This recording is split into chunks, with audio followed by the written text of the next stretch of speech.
Daan Visser speelt ook de komende jaren bij Sportclub Cambuur. Het contract van de 20-jarige middenvelder is verlengen om 2029.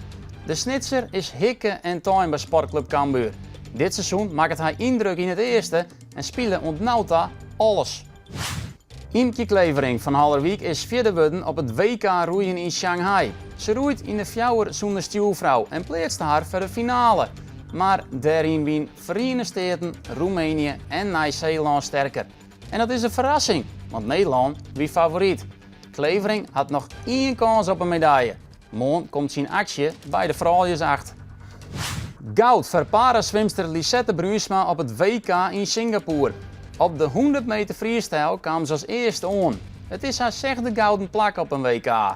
Ook hadden ze 3 Paralympische gouden medailles. Cambuur speelt jong een topper in de eerste divisie. De Ljouwers staan redden en krijgen jong bezitten van nummer 1 jong PSV. Cambuur verleert alleen nog de eerste wedstrijd en dus zitten ze in een goede reeks. Trainer Henk de Jong wil de winst pakken. Zo, we wilden een mooie wedstrijd bij voorschotelen. Dat de meesten met die hoes gingen en dat ze zeiden, wow, 2 weken komen we bij, over een week komen we bij. Dat willen we graag.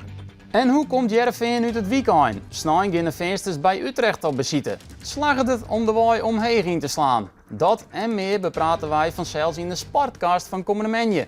Maar daarin speciale gast Foppe de Haan. Ont na je weken, ont de volgende flits.